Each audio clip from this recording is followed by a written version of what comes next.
Vous envisagez de passer des entretiens d'embauche, soit parce que vous avez envie de changer de job, soit vous souhaitez donner un coup de boost et de peps à votre carrière, soit parce que vous êtes actuellement en recherche d'emploi, ou encore parce que l'entretien, c'est l'étape ultime de la reconversion que vous avez peut-être entrepris. Donc dans cette vidéo, j'ai envie de vous donner des clés, à la fois des clés en tant que coach et à la fois des clés en tant qu'ancienne responsable des ressources humaines pour vous permettre de mettre toutes les chances de votre côté pour réussir votre entretien d'embauche.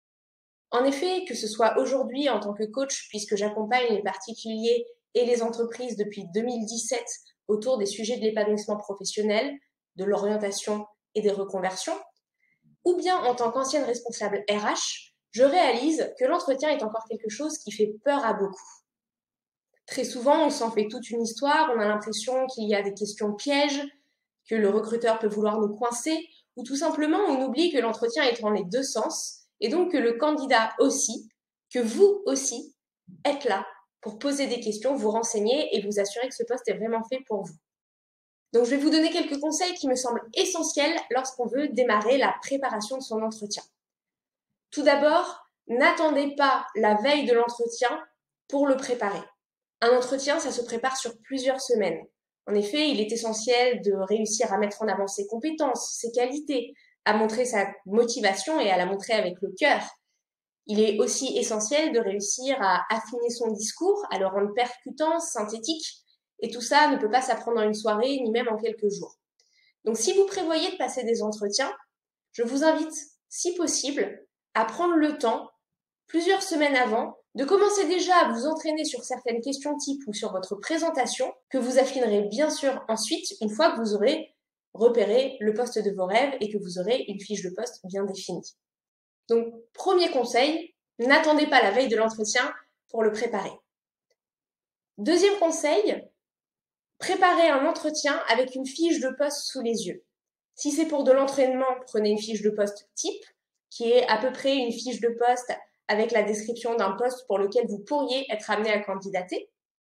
Et si vous avez un poste bien précis déjà en tête, eh bien dans ces cas-là, prenez la description de ce poste que vous avez peut-être trouvé sur LinkedIn ou sur un job board ou sur le site de l'entreprise que vous voulez rejoindre. Dans tous les cas, pour préparer l'entretien, ayez un poste associé. En effet, sachez qu'il y a des réponses à la façon dont vous pouvez orienter votre discours pendant l'entretien dans la fiche de poste.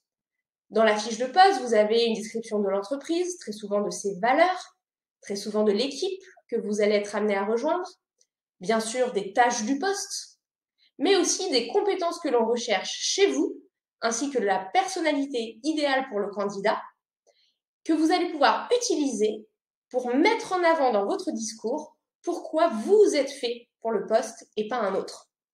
Donc prenez la fiche de poste et surlignez les valeurs de l'entreprise, les 3 principales missions du poste, ce que vous savez de l'équipe qui est présentée dans la fiche de poste, les compétences techniques recherchées et le type de personnalité recherchée. Et une fois que vous avez surligné ça, vous allez pouvoir dans votre préparation vous dire qu'à un moment des réponses que vous allez donner, vous allez pouvoir mettre en avant un de ces éléments. Donc, la fiche de poste doit être décortiquée parce que c'est un véritable booster pour vous distinguer des autres candidats. Le conseil suivant que j'ai envie de vous donner, c'est de soigner la présentation de votre parcours. En effet, très souvent en début d'entretien, le recruteur vous demande en quelques minutes de vous présenter, de présenter votre parcours académique brièvement, vos expériences les plus significatives et pourquoi vous candidatez pour le poste aujourd'hui. Eh bien, cette présentation, c'est un petit peu la première impression. C'est le premier moment où le recruteur va voir comment vous vous exprimez, si vous êtes synthétique, si vous êtes analytique, si le courant passe, comment vous vous tenez.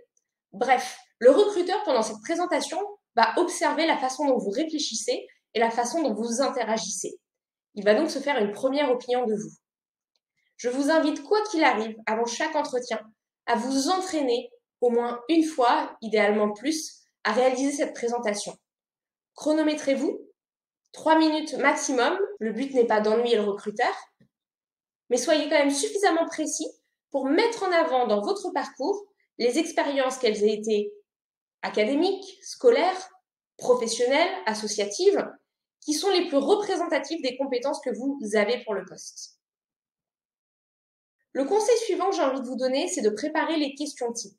Alors le but, évidemment, n'est pas de préparer les questions types en donnant des réponses bateaux que tout le monde pourrait donner ou des réponses qui ne vous correspondent pas. Le but est de les préparer en essayant vraiment de les utiliser comme une façon de mettre en avant vos qualités, de mettre en avant votre parcours, en étant honnête, transparent, et de s'en servir en fait comme un booster pour propulser qui vous êtes. Je vous donne un exemple. La fameuse question des qualités. Mettons que vous disiez au recruteur qui vous pose la question de quelles sont vos principales qualités pour le poste, que vous êtes organisé, rigoureux et un bon communicant. Si vous vous en tenez à ces 3 mots, sans expliquer pourquoi, sans donner d'exemples, sans illustrer, le recruteur n'a aucune idée de si c'est vrai ou pas. Que ce soit vous ou quelqu'un d'autre qui ait dit ça, ce serait la même chose. Là où ça devient intéressant en revanche, si vous êtes capable de dire « je suis quelqu'un d'organisé puisque dans mon précédent poste, j'étais en charge de la gestion des plannings de l'équipe. Je suis quelqu'un d'extrêmement rigoureux puisque en effet j'ai une formation juridique et le cadre est quelque chose qu'on développe véritablement en termes de compétences lorsqu'on est juriste à la base. Je suis un excellent communicant et pour vous donner une idée, j'ai fait des vidéos sur ma chaîne Instagram que vous pourrez retrouver si vous voulez plus de détails et si vous voulez voir dans quelle mesure je suis capable d'interagir. Ce sont évidemment des exemples. L'idée, c'est de les adapter à qui vous êtes. Mon point est simplement de dire, pour une question aussi basique que la question des qualités, la préparer ne signifie pas simplement lister 3 qualités, mais toujours donner des exemples, illustrer et mettre en relief vos compétences de façon concrète dans votre réponse. Quelques autres questions que vous pouvez préparer. Comment aimez-vous être managé? Quels sont vos axes d'amélioration? Pourquoi on vous prendrait vous plutôt qu'un autre pour le poste? Pourquoi vous êtes motivé pour le poste? Il y en a évidemment bien d'autres, et j'en parle d'ailleurs dans la formation en ligne que je fais à ce sujet, mais je ne peux évidemment pas toutes les détailler dans cette courte vidéo. Déjà, si vous préparez celles que je viens de vous lister en prenant le temps de bien répondre avec des exemples concrets à chacune de ces questions, vous serez paré à pas mal d'éventualités. Ensuite, j'ai aussi envie de vous conseiller d'éviter quelques pièges dans lesquels on peut facilement tomber. Évitez d'utiliser le « nous » au lieu du « je ». Évitez par exemple de dire « moi et mon équipe, nous avons mis en place un projet de refonte des process informatiques. Moi et mon équipe, nous avons géré un projet de A à Z. » Le recruteur ne veut pas savoir ce que votre équipe a fait. Le recruteur veut savoir ce que vous avez fait. Et donc, il est essentiel que dans votre discours, vous puissiez clairement faire le distinguo entre ce qui étaient des responsabilités qui vous incombaient et des rôles qui étaient plutôt dispersés dans l'ensemble de l'équipe. Donc, si vous parlez de l'équipe en général, pas de problème, mais dans ces cas-là, expliquez comment les rôles se sont répartis dans l'équipe. Je vous invite aussi à éviter les acronymes. Si vous avez enseigné les sciences de la vie et de la Terre, évitez de dire SVT à un recruteur qui ne sait pas forcément de quoi il s'agit.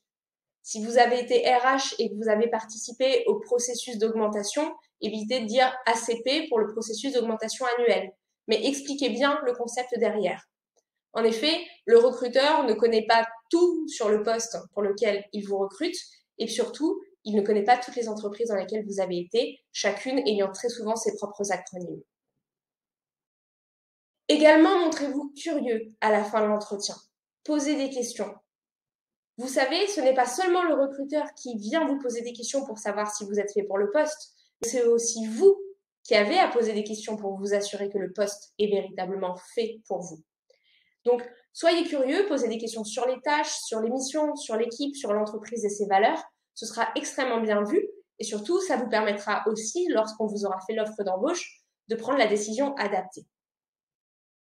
Enfin, sachez que vous avez le droit de ne pas tout savoir. Vous avez le droit de ne pas tout avoir fait. Il n'y a pas de problème à dire que vous ne savez pas. Il n'y a pas de problème à laisser un silence s'installer pour dire que vous avez besoin de quelques secondes de réflexion pour répondre à la question. Il n'y a pas de problème non plus si on vous demande si vous avez déjà fait une tâche, de dire non, je ne l'ai pas faite. Par contre, j'ai fait quelque chose de similaire. Et donc, de faire des liens entre la fiche de poste et d'autres missions, d'autres projets que vous avez pu réaliser par ailleurs qui nécessitent des compétences similaires ou en tout cas parallèles. Et là, vous allez montrer que vous êtes adaptable. Parce qu'il est évident qu'aucun recruteur ne cherche un candidat qui a déjà tout fait. Non seulement c'est impossible, Mais en plus de ça, le candidat qui a déjà tout fait s'ennuierait sur le poste.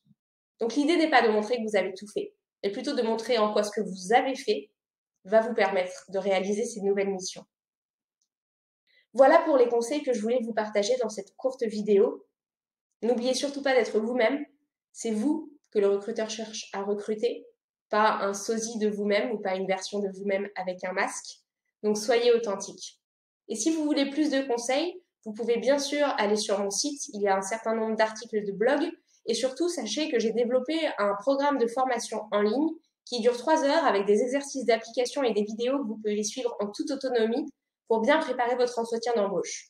Je fais aussi des sessions de coaching individuelles sur mesure et adaptées à votre contexte et au poste que vous visez. Vous avez toutes les informations et sur mes coachings et sur mes parcours vidéo dans la description de cette vidéo. N'hésitez pas à me contacter si vous avez des questions et je vous souhaite surtout de réussir votre entretien d'embauche. À bientôt.